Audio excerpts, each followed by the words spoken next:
तुटे भवरोग तुटे भवरोग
उच्चारिता खंडे जन्म वसो न शके पाप वसो न शके पाप जाय त्रिविध तो ताप ऐसे विठोबाचे नाम उच्चारिता खंडे जन्म तुका म्हणे माया तुका म्हणे माया होय दासी लागे पाया ऐसे विठोबाचे नाम उच्चारिता खंडे जन्म पांडुरंगा करो प्रथम पांडुरंगा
त्यांच्या कृपादाने कथेचा विस्तारो बाबाजी सद्गुरु दास तुकाराम श्री पंढरीराया यांना पहिलं नमन सांगितलेलं आहे. वारकरी संप्रदायाचे आराध्य दैवत.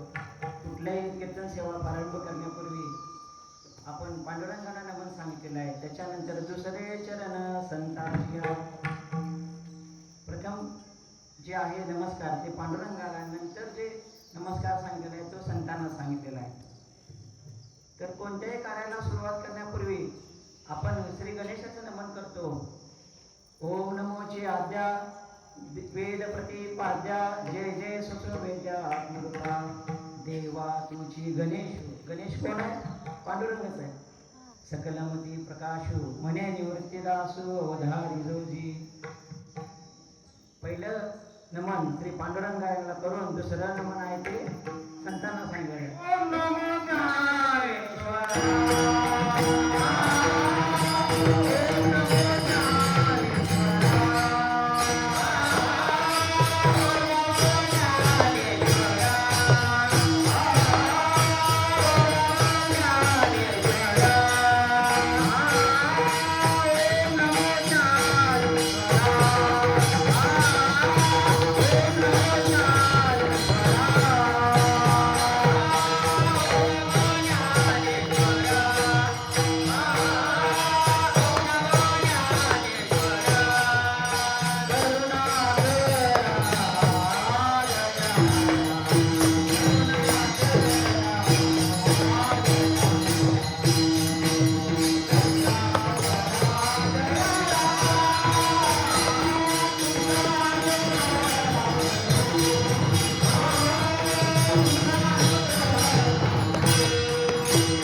तुमच्यानुग्रही पावण झालो चराचरी. संत ज्ञानेश्वर माऊलींना संतांना दुसरं नमन सांगितलेलं आहे. नमो सद्गुरु तुकया ज्ञानदीपा, नमो सद्गुरु सच्चिदानंद रूपा, नमो सद्गुरु भक्त कल्याण मूर्ती, नमो सद्गुरु भास्करा पूर्ण कीर्ती. महायोग पीठे तटे भीमरथ्यम, वरं पुंडरीकाय दातुं मुनीन्द्रैः. समागत्य तिष्ठन्तमानन्दकन्दं, परब्रह्मलिङ्गं भजे पाण्डुरङ्गं. सडिद्वाससं नीलमेधावभासं, रमामन्दिरं सुन्दरं चित्प्रकाशं. वरं तिष्ठिकायां समन्यस्तपादं, परब्रह्मलिङ्गं भजे पाण्डुरङ्गं. लोकाभिरामं रणरङ्गधीरं, राजीवनेत्रं रघुवंशनाथं. कारुण्यरूपं करुणाकरन्तं, श्रीरामचन्द्रं शरणं प्रपद्ये. मनोजवं मारुततुल्यवेगं, जितेन्द्रियं बुद्धिमतां वरिष्ठं. वातात्मजं वानरयूथमुख्यं, श्रीरामदूतं शरणं प्रपद्ये. कर्पूरगौरं करुणावतारं, संसारसारं भुजगेन्द्रहारं. सदा वसन्तं हृदयारविन्दे, भवं भवानी सहितं नमामि. मस्तके मायावती, मस्तके मायावती, मस्तके मायावती.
मस्तक हे पायावरी, या वारकरी संतांच्या. वारकरी तुम्ही सर्वांच्या वारकरी संतांना नमन. आणि आजची जी सेवा आहे ती खंडेरायाच्या चरणी अर्पण करतो.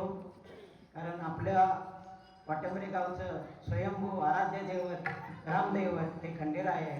पहिलं नमन पांडुरंगांना, दुसरं संतांना, त्याच्यानंतर आपण नमन केलं श्री शंकराला, ज्यांनी पहिली कावडी खांदी हाती घेतली आणि पंढरीची वारी केली. लोकाभिराम प्रभू रामचंद्राचं नमन आहे. आणि आपल्या ग्रामदैवत हनुमंतरायाला सुद्धा आपण नमन करतो. कारण हनुमंत जिथं कीर्तन असतं, प्रभू रामचंद्रांचं विठ्ठलाचं नामस्मरण कीर्तन भजन असतं, तिथं हनुमंतराया स्वतः उपस्थित असतात. म्हणून हनुमंतरायाला नमन करतो. आणि आजची जी सेवा आहे ती विठ्ठल कुळीचे दैवत, विठ्ठल चित्तवित्त गोत. माझ्या कुळीचे कृपाळू, कृपाळू हा पंढरीनाथ, माझ्या वडिलांचे दैवत. आजची जी सेवा आहे ती माझे वडील आणि माझे पूर्वज आहेत त्यांना मी समर्पित करतो. माझ्या वडिलांचे विराजिगाते वाला, माझ्या वडिलांचे विराजिगाते वाला, माझ्या वडिलांचे विराजिगाते वाला, माझ्या वडिलांचे विराजिगाते वाला.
माझे पूर्वज जे आप्पा पवार होते, या गावचे पाटील होते आणि त्यांना संतती प्राप्त नव्हती. षटपळचे जे गुरुवर्य दोंडोपंत दादा गायकवाड, दादा गायकवाड हे जेव्हा या गावी आले आणि त्यांनी आमच्या खापरपंत जेव्हा माझे जे होते आप्पा पवार, त्यांनी जेव्हा त्यांचं दर्शन घेतलं, त्यांनी सांगितलं की हे सोड सगळं आणि पंढरीची वारी कर, तुळशीमाळ धारण कर. त्याच्यानंतर जो वंश वाढला, कृष्णाबुवा, नराबुवा, माझे आजोबा असतील, माझे वडील असतील, माझी आजी असतील, त्यांनी आयुष्य भजनात घालवलं. त्या सर्वांना ही आजची सेवा आहे. म्हणून माझ्या वडिलांची मिरासे गा देवा, तुझी शरण सेवा पांडुरंगा. उपवास कारणे आपला वंटा एका भगवंता मालगी.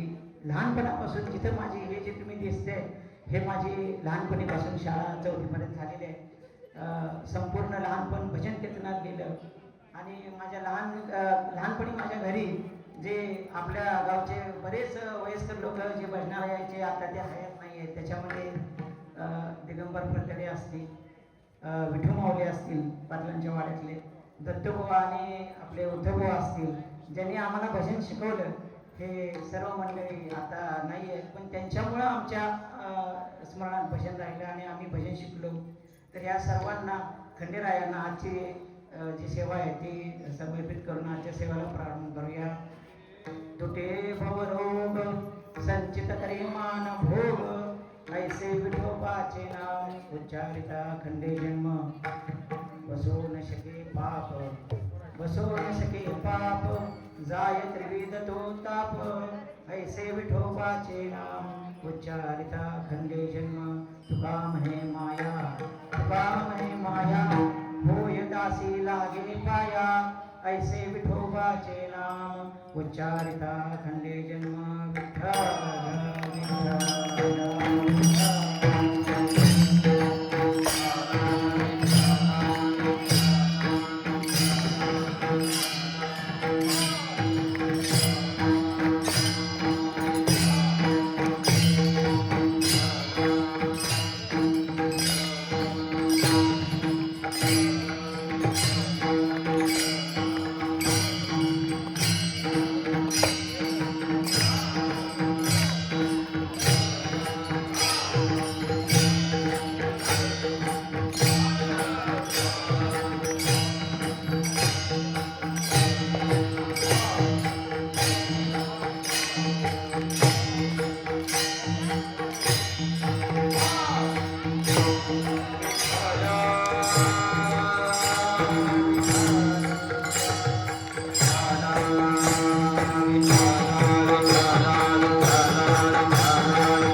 ऐसे विठोबाचे नाम उच्चारिता खंडे जन्म.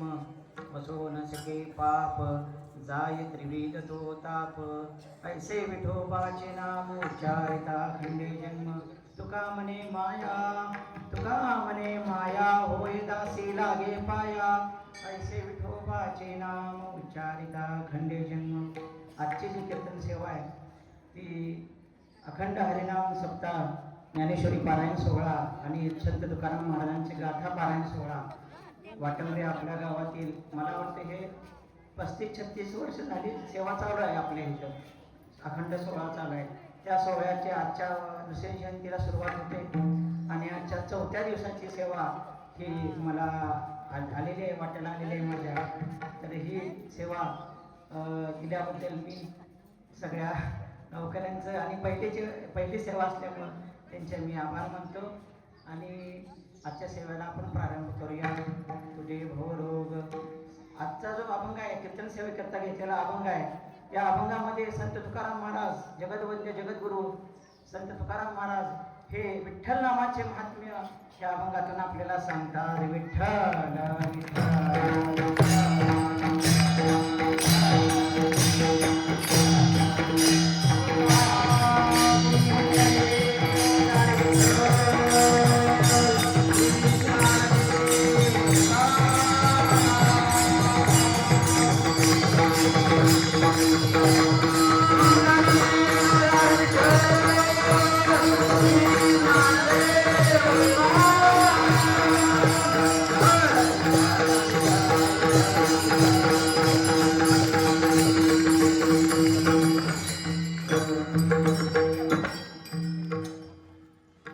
सर्वांना एक विनंती आहे, आजचा जो अभंग आहे ते विठ्ठल नामाच्या महिमा सांगणाराच अभंग आहे.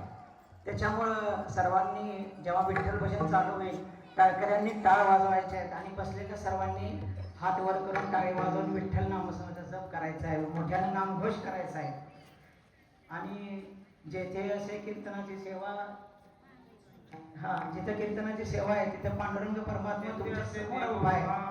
जेथे असे देवबाण संशरणाची सेवा, तर इथं पांडुरंग उभा असतो म्हणून पांडुरंग समोर उभा असेल तर सर्वांनी टाळी वाजून त्याचं नामस्मरण करायचं आहे आणि पुंडलिक वरदा आपण मोठ्यानं म्हणायचं आहे. बसलेल्या लोकांना विनंती आहे, तुटे भवरोग संचित क्रियमान भोग ऐसे विठोबाचे नाम उच्चारिता खंडजन्म. संत तुकाराम महाराज आणि संतांनी नामाचं महत्व बऱ्याच वेळेला आपल्या सर्वांना सांगितलं. वेगवेगळ्या प्रकारे संत तुकारामांनी तर नामाचं महत्व आपल्याला सांगितलं. संत तुकारामांनी विनंती करून महत्व सांगितलं नामाचं की लागून या पाया विनवतो तुम्हाला. हाका मारून सांगितलं, हाकारोनी सांगे तुका नाम घेता राहू नका. पुन्हा ऐकत नाहीत म्हणून शिव्या देऊन सांगितलं, किती सांगू तरी नाही की भटकीचे, किती सांगू तरी नाही की भटकीचे शिव्या दिलेल्या आहेत तुकाराम महाराजांनी. ऐन एक प्रकारे ज्ञानेश्वर माऊलींनी तर पूर्ण हरिपाठामध्ये हरिमुखे म्हणा पुण्याची गणना कोण करी, सर्व प्रकारे सगळ्या संतांनी नामाचे महत्व सांगितले की कसं नाम घ्या नाम घ्या नाम घ्या. पण आपण नाम घेतो का हो? सामान्य माणसं आता बघा आपल्या गावची लोकसंख्या किती आहे? अंदाजे 5,000 आहे. इथं कीर्तनाला उपस्थित लोक किती आहेत? तर याचा अर्थ सर्वजण येतातच असं नाही, आले तरी नाम घेतातच असे नाही. तर कलियुगामध्ये जर तरुण जायचं असेल तर त्याच्यासाठी नामस्मरण महत्वाचे आहे. संतांनी सगळ्या प्रकारे सांगितलं की नाम घ्या नाम घ्या. पण आपल्यासारख्या सामान्य माणूस अशा प्रकारे नाम घेत नाही. नामाचे महत्व सांगताना शास्त्रकारांनी 2 प्रकारे नामाचं महत्व सांगितलं. 2 प्रकारे आपण ते सांगू शकतो. कशा प्रकारे? एकदा नामाचं स्वरूप सांगून मग त्याचं महत्व सांगायचं, तर दुसऱ्या वेळेला नामाची तुलना इतर गोष्टींशी करून मग नामाचं महत्व सांगायचं. उदाहरणार्थ तुम्हाला सांगतो म्हणजे पटेल. तर नामाचं स्वरूप कुणाला सांगावं?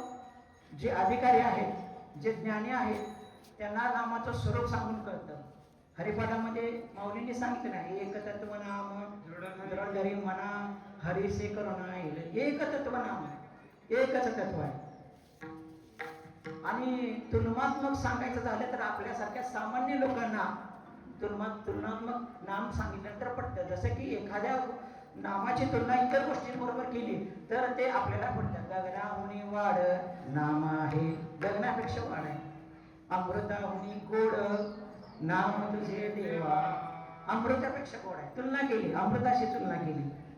आणि गगनापेक्षा मोठा आहे, वाढ आहे.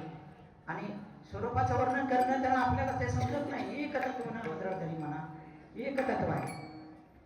तर अशा प्रकारे 2 प्रकारे नामाचं महत्व सांगण्यात येतं. आपल्याला जे संत सोप्या भाषेत सांगतात ते तुलनात्मक नाव सांगून मग ते नामाचं महत्व सांगतात. भगवद्गीतेमध्ये सांगितलेलं आहे, कर्मण्येवाधिकार असते मा फलेषु कदाचन. कर्म करा पण कर्माचं फळाची अपेक्षा करू नका. पण आपण कसं करतो का हो? खंडेराया पुढे हात जोडले का, हात जोडले का आपले एकदा तरी आपण असा हात जोडतो आणि एकदा दर्शन घेतो का हो? की जेव्हा आपण काही मागत नाही, रोज आपला एक नवीन प्रॉब्लेम आहे. आपण असं नाव घेत नाही, देवाला शरण असं जात नाही, हे कलियुग आहे. तर अशामुळं आपण जे नाम गीतेचं जे सांगितलेलं आहे अर्जुनाला श्री भगवंत कृष्णाने, ते आपल्याला लागू पडत नाही. आपल्याला कधी कळतं? लाभ, लाभ काय असेल? फायदा, लाभ, कर्माची फलप्राप्ती. फळात फळ मिळणार असेल तर मी नाम घेतो.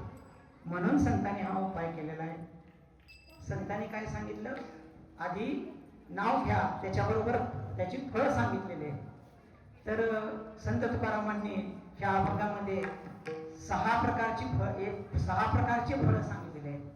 आपल्याला काय होतंय, कशामुळं हे नाव घ्यायचं आपण, हे सुद्धा सांगितलेलं आहे. तर तुटे भवरोग संचित क्रियमान भोग ऐसे विठोबाचे नाम उच्चारिता खंडेशन. फलप्राप्ती साधनं बरीच सांगितलेली, पण साधनं सांगून उपयोग काय का? आपल्याला बरीच साधनं सांगितली पण आपण ते करत नाही. तर त्याची फलप्राप्ती हवी, लाभ हवा. आता उदाहरणार्थ तुम्हाला सांगतो, थोडक्यात समजेल. तुम्ही म्हटला एखाद्या गड्याला चला आज शेतामध्ये आमच्या काम आहे, तो गडी म्हणतो ठीक आहे येतो. पहिलं काय विचारेल तो? मला हजेरी किती, पैसे किती मिळतील तेव्हा मी येतो. तुम्ही 500 म्हणला तर तो म्हणणार नाही, मला दुसरीकडे 1000 रुपये देते. आमचे मित्र विकास पवार 1000 रुपये देतील. त्याच्यामुळं मी काय तुमच्याकडे येत नाही. म्हणजे लाभ बघितला पहिला, कर्म बघितलं नाही का? कर्म बघितलं आधी, लाभ पाहिजे मग कर्म. ह्या अभंगामध्ये ऐसे विठोबाचे नाम, कैसे विठोबाचे नाम, तुटे भवरोग ऐसे विठोबाचे नाम, संचित क्रियमान भोग तुटे ऐसे विठोबाचे नाम, उच्चारिता खंडे जन्म ऐसे विठोबाचे नाम. तुका म्हणे माय बसवू न शके पाप ऐसे विठोबाचे नाम, जाय त्रिविध तो ताप ऐसे विठोबाचे नाम. तुका म्हणे माया होय दासी लागे पाया ऐसे विठोबाचे नाम. विठ्ठल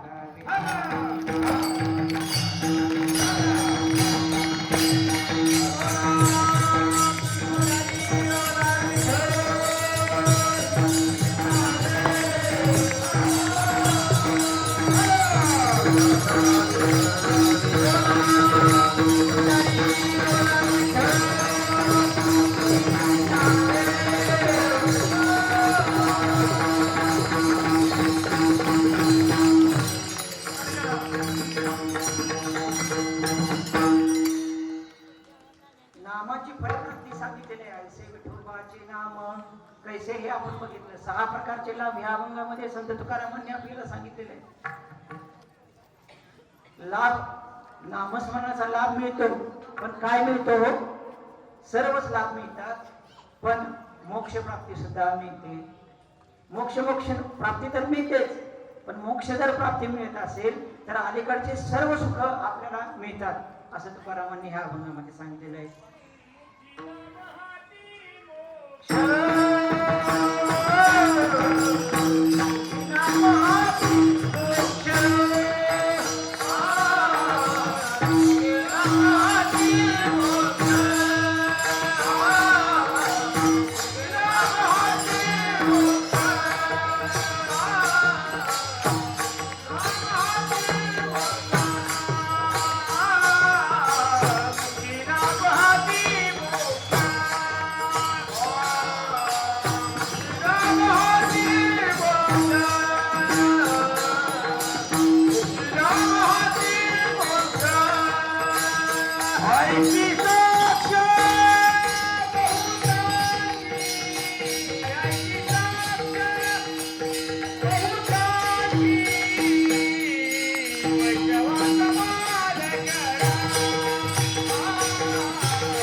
हाती मोक्ष पायशी साक्ष बहुतांशी.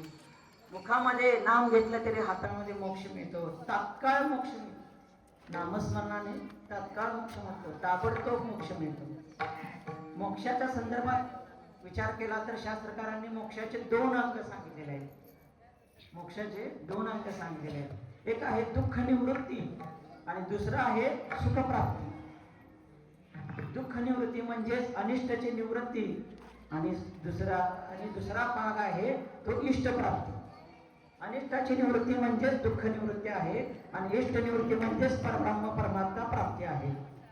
2 मुखाचे अंग आहेत. तर आपण आता विचार करूया इष्ट निवृत्तीचा. इष्ट निवृत्तीच्या संदर्भात जर विचार केला, आता तुम्हाला सोप्या भाषेत सांगतो की दुःख निवृत्ती आणि मग सुखप्राप्ती का आहे. हरिमुखे म्हणा पुण्याची गणना कोण करे. 2 वेळा हरिमुखे म्हणा का सांगितलं माऊलींनी? तर पहिल्यांदा हरिमुखे म्हटल्यानंतर दुःखाची निवृत्ती आहे आणि दुसऱ्यांदा हरिमुखे म्हणा म्हटल्यानंतर सुखाची प्राप्ती आहे. तर उदाहरणार्थ आता तुम्हाला सांगतो, आता जे इथं ही जागा आपण सतरंजी टाकलेली आहे, बसायला बैठक टाकलेली आहे, हे डायरेक्ट टाकले का? ह्या ठिकाणी धूळ, ती धूळ आपण पहिले झाडू काढली आणि नंतर हे सतरंजी टाकलेली आहे. हे धूळ म्हणजे दुःख निवृत्ती आहे आणि हे सतरंजी म्हणजे सुख आहे. आपल्याला इथं धूळ, इथं आपल्याला आराम आहे, इथं सुखप्राप्ती आहे. दुसरं उदाहरण सांगतो स्त्रियांच्यामध्ये रोजच्या उदाहरण आहे. जेवणाला बसल्यानंतर पहिले स्त्रिया डायरेक्ट जेवण मारतात का? प्लेट हातात घेतल्यानंतर ती स्वच्छ धुतात आणि नंतर त्याच्यामध्ये जेवण वाढतात. म्हणजे पहिले दुःखाची निवृत्ती आहे आणि नंतर सुखाची प्राप्ती आहे. तर आपल्याला आता सुखाची प्राप्ती करायची असेल तर पहिल्यांदा दुःखाची निवृत्ती ही झालीच पाहिजे. आणखी तुम्हाला उदाहरण सांगतो. दशरथ राजा काय कमी होतो? दशरथ राजांना अमाप संपत्ती, सुखी प्रजा, सुखी सगळं काय होतं. 3 राण्या होत्या, अनेक राण्या होत्या दशरथ राजांना. पण जर त्यांना एकच प्रॉब्लेम होता किंवा एकच दुःख होतं, ते म्हणजे संतान प्राप्ती नव्हती. कितीही सुख, गागरभर पाणी आहे, दूध आहे समजा, त्याच्यामध्ये एक थंब जरी दारूचा पडला तर ते तर एक जरी थेंब दारू सापडला तर ते दूध खराब होतं. त्याप्रमाणे माणसाच्या जीवनात कितीही सुख असलं तरी ते एक छोटाही दुःखाचा क्षण त्याचं सुख घालवायला कारणीभूत ठरतं. एकच फक्त होतं की संतान प्राप्ती नव्हती म्हणून दशरथ राजा दुःखी होते. त्याचप्रमाणे रावणाला काय कमी होतो? रावणाचे लंकेत किती घरं होती? सोन्याची घरं तर लंकेत 7 कोटी घरं सोन्याची होती. कांचन किंवा तुमच्या इतर धातूंची जास्त अजून आणखी घरे होती. तुकारामांनी वर्णन केलेलं आहे गाथ्यामध्ये. एवढी सगळे सुख प्राप्ती असताना मंदोदरी सारखी 88,000 काहीतरी बायका होत्या रावणाला. एवढ्या स्त्रिया होत्या, मुलं अमाप होती, संपत्ती होती, सुख होतं. सर्व ग्रह त्यांनी बंदिस्त करून ठेवले होते. शनीपासून सगळे ग्रह बंदिस्त केले होते, काहीही अडचण नव्हती. पण मंदोदरी सारखी पतिव्रता स्त्री होती. तिचं सौंदर्य आणि ती पतिव्रता सीतेसारखी पतिव्रता असून सुद्धा रावणाला सीतेचं दुःख होतं. म्हणजे एवढं अमाप संपत्ती किंवा सर्व सुख असताना एक छोटं दुःख सुद्धा आपल्याला ते सुख घालवायला कारणीभूत ठरतं. त्याप्रमाणे म्हणून संतांनी मोक्षाच्या संदर्भात विचार करताना पहिले दुःख निवृत्ती सांगितलेली आहे आणि नंतर सुखाची प्राप्ती सांगितलेली आहे. म्हणून हरिमुखे म्हणा पुण्याची गणना कोण करी. आता आपण इष्ट निवृत्ती जे आहे म्हणजे सुखाची प्राप्ती ह्याचा विचार केला तर सुखाच्या प्राप्तीमध्ये पुण्य प्राप्त होतं का? हो, नामस्मरणाने. नामस्मरण घेतल्यानंतर पुण्य प्राप्त होतं का? तर होतं.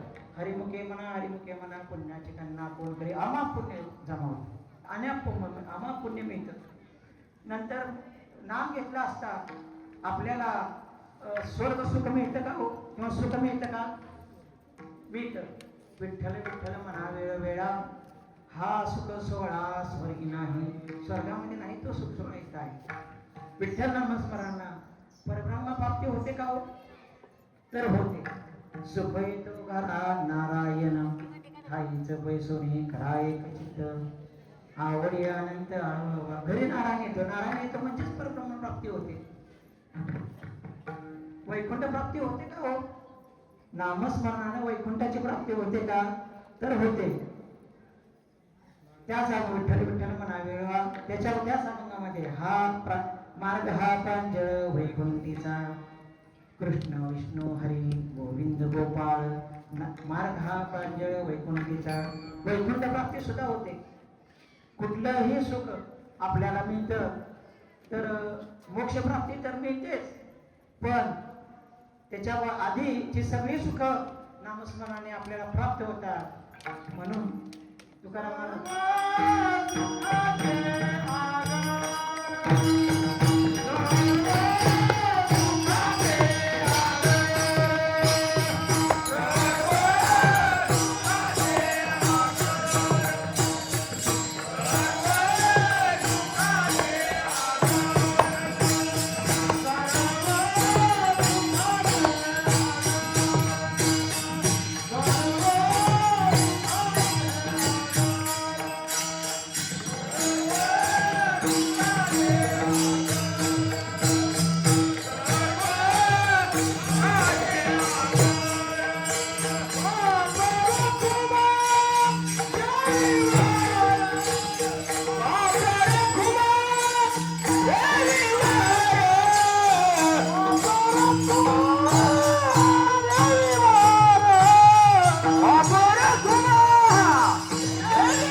सर्व सुखाचे आगर आहे.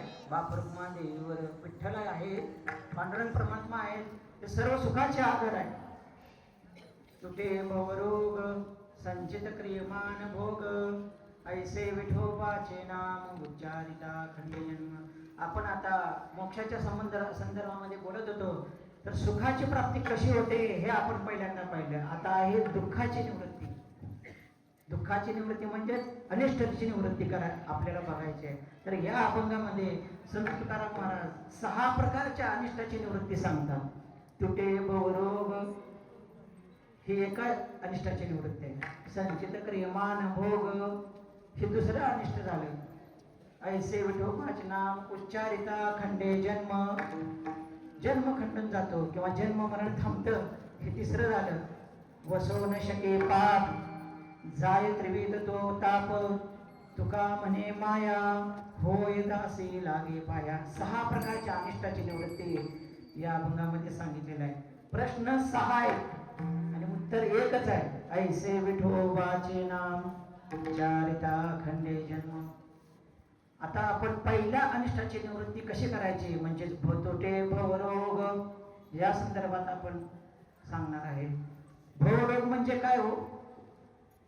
भवरोग तर आयुर्वेदामध्ये, वेदाचं सार आयुर्वेद आहे. आयुर्वेदामध्ये आयुर्वेद हे उपांग आहे वेदांचं, आणि आयुर्वेदामध्ये या भवरोगाचा उल्लेख कुठेही नाही, आपल्याला दिसत नाही. तर ह्या भवरोगाचा उल्लेख संत वाङ्मयामध्ये, अभंगामध्ये, सर्व शास्त्र पुराणामध्ये याचा उल्लेख दिसतो. भवरोग म्हणजे काय हो? भव म्हणजे संसार आणि रोग म्हणजे आजार. एकदम सोपं आहे. संसार याचा आजार म्हणजेच भवरोग आहे. भवरोग पुनरपी जननम. भवरोग काय काय का पुन्हा पुन्हा जन्माला येणं, पुन्हा पुन्हा मरणं आहे, ह्याचाच अर्थ भवरोग आहे. भवरोगाचा आता बघा, भव आणि संसार आणि रोग किंवा किंवा संसार आणि आजार. आजार आणि दुःख ह्या नाण्याच्या दोन बाजू आहेत. कोणाला आजार आहे आणि तो दुःखी नाही असं आहे का हो? कोणीच नाही. ज्याला आजार झालेला आहे तो दुःखीच आहे. असा एकही माणूस नाही की तो आजारी आणि दुःखी नाही, असा एकही माणूस दिसत नाही आपल्याला. ह्या दोन बाजू आहेत. आणि काही गोष्टीमध्ये याचा अपवाद आहे बरं का. जो माणूस आजारी आहे पण सुखी आहे असा अपवाद आहे. त्याच्यामध्ये एक मुलगा होता, त्याला डोळे आले. डोळे आले तरी काही वडिलांनी काही घरी थांबू दिलं नाही, कारण डोळे आले तरी दिसत असतंच. त्याला शाळेला पाठवलं. शाळेला पाठवल्यानंतर तो शाळेत गेला आणि शिक्षकांनी बघितलं. म्हटले तुला काय झाले, लाल डोळे काय, चोरतेस का डोळे? ते म्हटले डोळे आले, लवकर घरी पळ म्हणे. का तर डोळे आल्यानंतर हा संसर्गजन्य आजार आहे. तो लगेच दुसऱ्यांना होतं, इतर मुलांना होईल, शिक्षकांना होईल म्हणून त्यांनी घरी पाठवलं. घरी जाता जाता खंडोबाच्या मंदिरातच येथे शाळा होती. देवाकडे गेला, खंडेराया मला रोज डोळे होते. तो मुलगा काय म्हटला, मला रोज डोळे होते. का तर शाळा चुकते, खेळायला मिळतं. हे कशामुळे झालं? आता डोळे येणं की हा आजार आहे. आजार असून त्याला तो आवडला. का आवडला? तर अज्ञान. त्या आजाराबद्दलचं अज्ञान असल्यामुळं त्याला भोरोग आवडला. दुसरं उदाहरण सांगतो तुम्हाला. लहान मुलं गाणी ऐकतात. भोलानाथ भोलानाथ पाऊस पडेल काय, त्या गाण्यामध्ये आहे बघा. भोलानाथ उद्या आहे गणिताचा पेपर, पोटात माझ्या कळ येऊन दुखेल का रे डोपर. आहे की नाही? भोलानाथ उद्या गणिताचा पेपर आहे, त्याला हिनं अभ्यास केलेला नाही, त्याच्यामुळे उद्या गणिताचा पेपर आहे. उद्या माझ्या पोटात कळ येऊन दुखेल का, डोकर दुखेल का. आता हे पोटात कळ येणं हे कोणाला आवडेल का? मी आता 18 वर्ष झालं गुरुंना सेवा करतोय. पोट दुखीचं पेशंट हमखास आम्हाला रात्री झोपेत न उठत. मग भले मुतखडा असो किंवा कुठलंही दुखणं असू दे, उलट्या होत असेल, पोट दुखी ही सहन होत नाही. तरी हे मुलगा, हे छोटं बाळ काय म्हणतंय, उद्या आहे गणिताचा पेपर, पोटात माझ्या कळ येऊन दुखेल का रे डोकर. का आवडला आजार त्याला? त्याचं कारण आहे अज्ञान. त्या आजाराबद्दलचं अज्ञान असल्यामुळं हे त्याला आजार आवडला. हे अपवादात्मक आहे. तर भवरोग हा संसार रोग हा सुद्धा आपल्यासारख्या सामान्य लोकांना का आवडतो? कारण अज्ञान आहे. आपल्याला ह्या संसाराबद्दलचं अज्ञान आहे म्हणून हा संसार आपल्याला आवडतो. आणि परमार्थ हा चांगला असून तो आवडत नाही. ज्या माणसाला ज्ञान मिळेल त्याला हा संसार आवडेल का हो? मग अजिबात आवडणार नाही. का तर संसार कसा आहे? संसार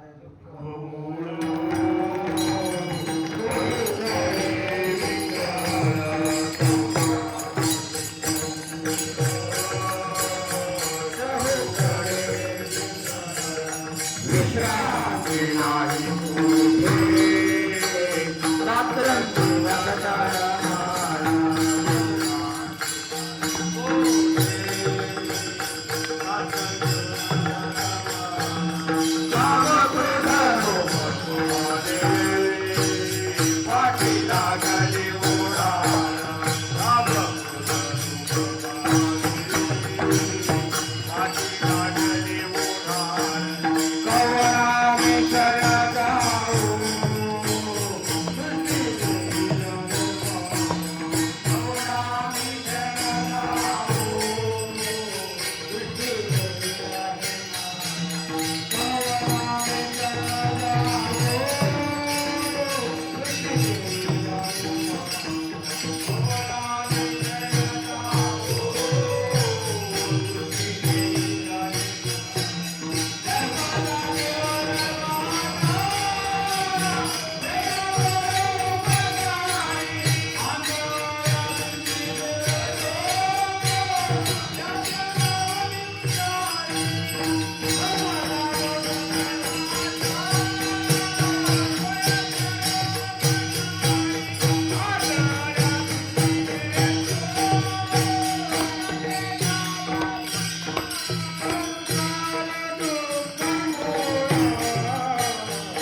दुःख मूळ चहूकडे इंगळ विश्रांती नाही कोठे रात्रंदिवस तळमळ कवनामी शरण जाऊ तू दृष्टी देईल निर्मळ संसार कसा आहे हो?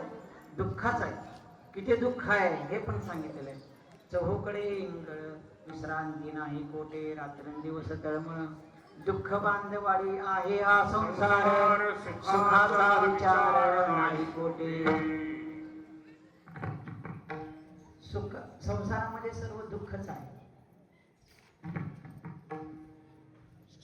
तर संतांनीच नव्हे संत ज्ञानेश्वर महाराजांनी सुद्धा सर्व ग्रंथामध्ये आपण काढून पाहिलं तर संसाराची व्याख्या आहे दुःखाचीच आहे सांगितलेलं आहे.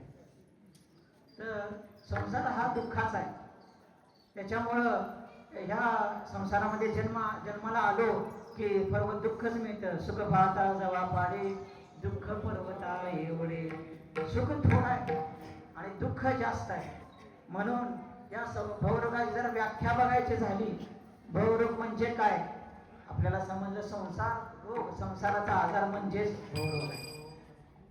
तर जन्म मरण पुन्हा पुन्हा जन्माला येणं पुन्हा पुन्हा मरण पावणं हे जो चक्र फेरा आहे ह्या चक्र फेऱ्यातून जे आपल्या जीवाला किंवा आत्म्याला होणारे जे दुःख आहे त्यालाच भवरोग म्हटलेलं आहे. तर ह्या भवरोगाची व्याख्या जर करायची झाली तर लोभ अहंकार विषय वासना आणि भीती हेच भवरोग आहे.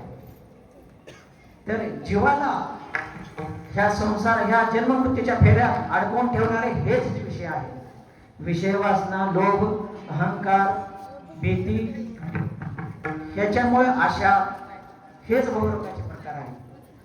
तर भवरोग जो आहे तो थोडक्यात तुम्हाला सांगायचं झालं एका वाक्यात भवरोगाची व्याख्या जर सांगायची झाली तर आपण सामान्य माणसं जन्माला आलो म्हणून आजारी पडतो रोग होतो पण भवरोग हा झाला म्हणून आपण जन्माला येतो.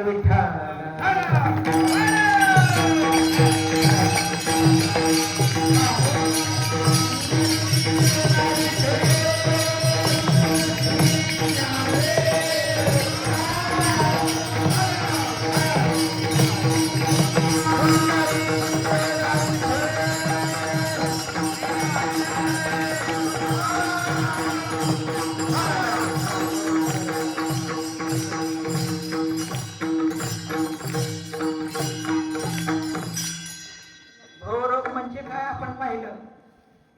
भवरोगाची कारण काय आहेत?